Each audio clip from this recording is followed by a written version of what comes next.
Hi everyone. I wanted to talk about ambition. I just did like 3 minutes of this podcast and then I had to delete it for fear of, I don't know what I was scared of. Oh, I know what I was scared of. You know when you say something, it's like a Freudian slip and then you're like, fuck, can't be posting that. Don't worry, it wasn't a slur or anything. It was just... yeah, also completely irrelevant to the premise of this episode, so I will be moving swiftly on. I felt like I would be keeping something if I didn't say that, like I wouldn't be being completely honest. I felt like I needed to get that off my chest. Yeah, so I want to talk about ambition. Mainly, I just saw a video on Instagram, TikTok, I don't know, about this girl who is a diagnosed sociopath, talking about how she doesn't understand people that don't have ambition, and she doesn't understand anxiety. And I feel like maybe the main thing that she's missing is that anxiety is one of the main inhibitors for ambition. You know, I think you can be a person that is innately quite ambitious and have drive and be dedicated, and anxiety can kind of come in and just completely diminish that. And one of the things that I was saying in the other episode that I just deleted was that I think there is a massive difference between ambition and drive. And while they kind of obviously work very well together, I would say ambition is the start and drive is the thing that moves it forward. You know, I think to have drive is to have perseverance. And that's, I think, something that maybe is convoluted in today's like girl boss feminism. I don't know, I can't speak this morning, it's very early. Girl boss feminism and like the manosphere, like alpha male shit, all of it comes down to, if you're not prepared to hustle, you won't get anywhere. And I think it's funny because I am someone that I'm a very driven person. I'm very proactive. I don't like waiting around and I like to get things done. I've always struggled a lot with people that just kind of like don't take any proactive measures to deal with things or get things moving or whatever. Like I've always found that kind of frustrating. And I think the older I get, obviously I have a lot more empathy for people having, you know, different personality types and people having like traumas and, you know, I get all of that. However, the older I get, I would say, it's funny because I would say the higher my drive becomes, but the lower my ambition becomes. And I don't know if part of this is because I have had quite a few like scary experiences in terms of like near-death experiences. And I know it's a very common phenomenon that when you have an accident, it reprioritizes everything in your life and you kind of realize what is important and what isn't. And like, luckily for me, I haven't had one now for a few years. But I had 3 in the span of like 2.5 years, which was quite traumatizing. And I've spoken about this at length, so I'm not going to bore you guys with the details. But before these incidents, I had all of these grand plans. And I had, I guess, maybe naively, a real laid out plan of where I thought my life was going to go and what I was going to do with my life. And now that is kind of, I don't know, my perspective has been shifted. I've realized that a lot of those desires that I had were rooted in materialism or ego or the idea of trying to prove that I'm better at something than someone else. You know, it's like, I want to be the best at this because it gives my ego a sense of completion. Like, being the best at something is, I guess, a nice feeling for your mind and your ego. Like it makes you feel superior or important or whatever. And I think when you grapple with your own mortality, big difference between the two there. When you grapple with your own mortality, you kind of realize that, like, maybe the point isn't to be the best. The point isn't to have the most money. Like, the point isn't to leave with a sentence that can sum you up.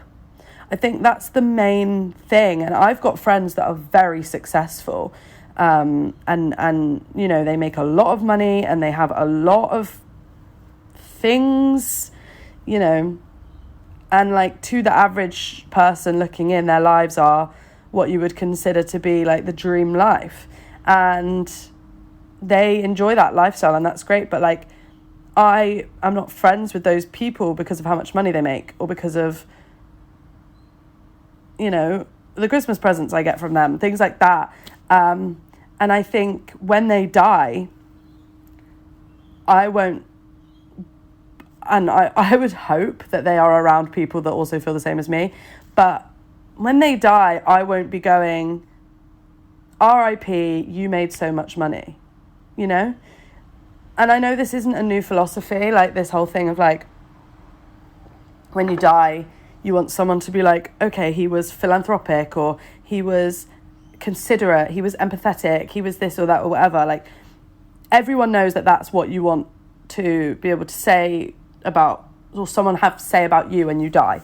And I think there is definitely this difficult point of, I don't even know how you would explain it, almost like confusion, because I think a lot of things that we want to be able to do, you kind of can't do without money or material wealth. And that is the main thing that I dislike about capitalism, is that the access point or the entry point costs. And I understand that's the way the system works. I don't agree with it. I don't think capitalism is a beneficial way for society to be run. I don't think a patriarchy, you know, works. And if you kind of can't see the similarities between the patriarchy and capitalism, my content's not for you. But I feel like the entry level, like the barriers for entry to just be able to say that you've done those things are so high, and increasingly higher. You know, it's like, okay, you want to become a yoga teacher.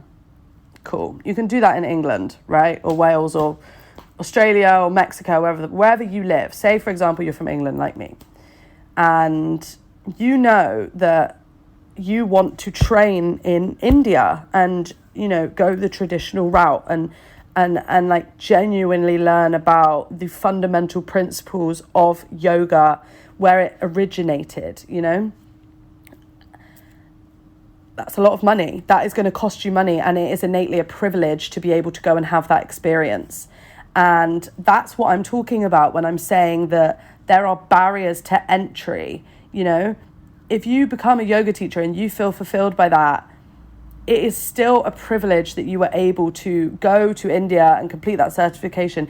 It is even a privilege to not go to India and to complete that certification in England or wherever you choose to complete it. Because to have the time set aside for that, to be able to work on that, and maybe not have to worry so much about providing for your 2 children, or, you know, you having 2 jobs and not having time to dedicate towards something like that. It is all innately a privilege. And this is the thing, that we all have such different, like, barriers for entry. Like, all of our margins are so different. And I think that's where privilege comes in. And I think that's where people, like, you know, this concept of ambition, and like, even if you're looking at Molly May's 24 hours in a day thing, it's kind of a lot more complex than that. I feel that there you know, if you could kind of do like this macro approach of like, okay, well, it's the price of the course is going to be the same for everyone. That is true. But the accessibility to reach that goal is going to be different for everyone. So it's like the ambition is the same for everyone. The ambition is the goal, the I don't know what you'd call it, primary goal. But the drive that it takes to achieve that goal is different for everyone. And the drive that is required is different because of these different like margins of entry. And I think this is where like I've come to this point kind of, sorry, let me just sip my coffee really quick. Sorry, I really should start editing, honestly. I used to do it, but I just really can't be arsed. This kind of idea for me of like kind of not giving up, because I have every urge to live like a really successful life and I want to make something for myself. But I think, I guess we have to talk about finances when we have this conversation. Obviously, you know, I've just briefly touched on how margins of entry are different for everyone, and that is financially going to be different for everyone. You know, if you've got kids, that's another kind of thing that you need to be aware of. Or if you've got family in a different country that you need to send money to, that is going to be something that is, you know, there's a lot of different factors that indicate how accessible something is to you. Even though it might be down the road from you, the price is going to be the same for everyone. You know, you see what I'm saying? And I think for me personally, I am very aware that I have probably, apart from being a man, the most privilege that I could have. You know, like I come from, well, half of my family are white, middle class. I grew up in a lovely house in a lovely area. You know, we own our house. My mum was fortunate when I was younger to have a good job for a while. I have a great relationship with my family. I have a great relationship with my friends. I'm able to afford therapy. I'm, you know, mentally competent. I have full motion, range of motion in my body. I have everything that I could possibly need to get somewhere. And it's funny because there was, you know, before I'd had these accidents, I was like, I always really wanted to be a surgeon. When I was younger, I really, really wanted to be a surgeon. That was like my dream goal. And I went to college and I did the A-levels that I needed to do that. And then I had my accident and it all kind of just went out the window. I changed my A-levels, like went down much more of a holistic route, kind of opened up to like the concept of spirituality. And I kind of realized that in that moment, or maybe I should say every moment before that, I'd never realized what I had. All of those things that I just listed about my privilege and how like lucky I am, I had never thought about those things. And I was constantly complaining. I was constantly whinging, moaning, whining about how, I don't know, the most stupid things. Oh, my friends didn't fucking wait for me for lunch. And like, bear in mind, I was like 17. So like, I'm going to allow myself a little bit of immaturity because I don't like the idea that like, it's like, you want to be treated like an adult, behave like one. I'm literally a child. I'm a minor. No, like, I don't like that argument. And I think there's a way to speak to children with respect that doesn't involve them having to have like the emotional competence of a 30-year-old. But yeah, it just put things into perspective. And I realized that even though I had this goal or whatever that I wanted to do, I only wanted to do it for egoic reasons. I only wanted to do it because I know it would give me a lot of money, or I knew I would be able to like diagnose people and be like, this is like, if one of my friends broke their arm, I'd be able to be like, I know you've broken your arm. Do you know what I mean? It's like I would be able to have an understanding of a topic that I knew was complex. And to me, that like made me feel superior. It gave me the superiority complex. And I think that is a thing that like a lot of people do before they maybe wake up. And it's this idea of like, They're looking for something to do that sets them apart. And I don't know why as humans, I do know it's our ego is constantly trying to separate as a way to protect us, but I don't know why we're not as aware of it, that we're constantly trying to separate. Like, you're boring and I'm not. You don't dress as well as I do. Your hair is thinner than mine. You're fatter than me. You're not funny. You're not as funny as me. You don't have as good of a job as me. Like, any of these things to just bolster ourselves up and make ourselves feel better. And like, I noticed, bear in mind, like, this was a long time ago for me. Like, this was like 6 years ago now. So I would like to hope I've come a long way since then. But I realised how much of my time I was spending calling out other people's flaws or other people's issues to make me feel better about my own. And the funny thing is that all those things that I could point out in other people were traits that I'd possessed in myself that I wasn't able to admit to myself yet. It was a projection thing. They were holding up a mirror to the parts of myself that I hadn't yet met with. And when I realized that, it's really embarrassing. Obviously, you're like, oh my God, I'm a massive hypocrite and also a loser.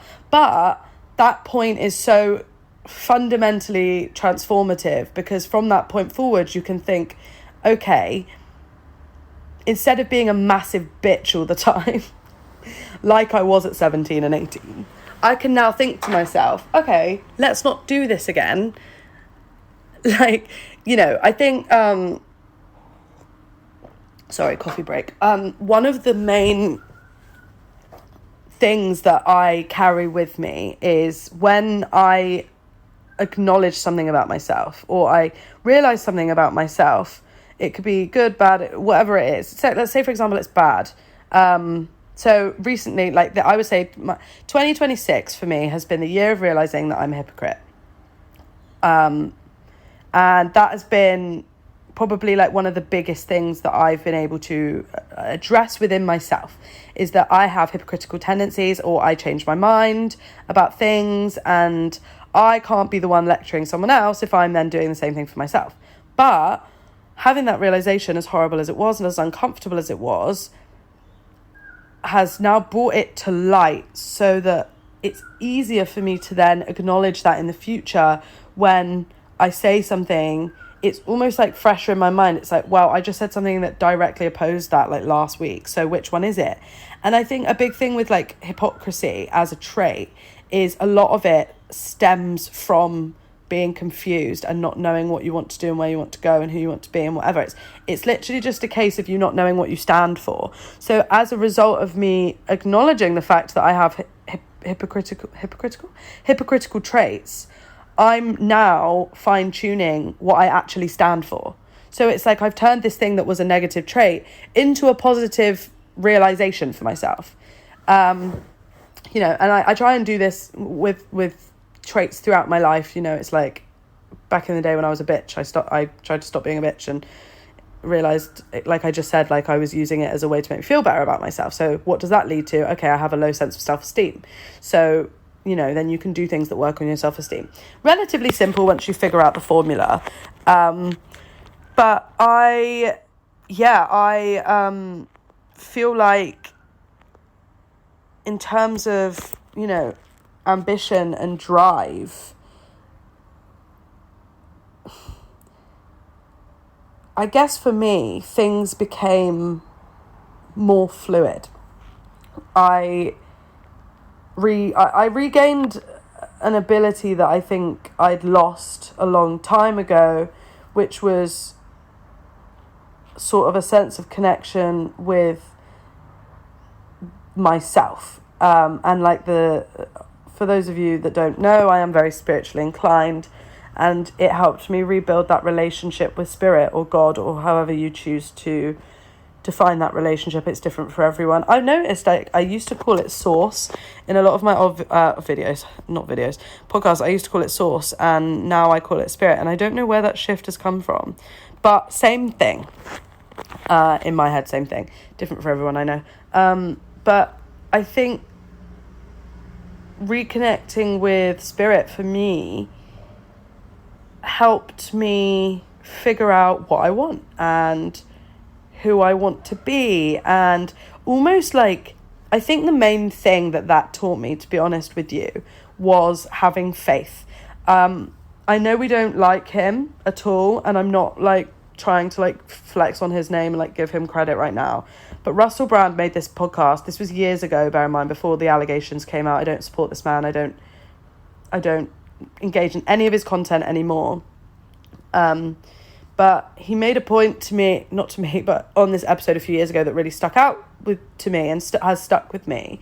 Burn him though, low-key. But he said the reason that so many people struggle at the minute is because they have nothing to believe in.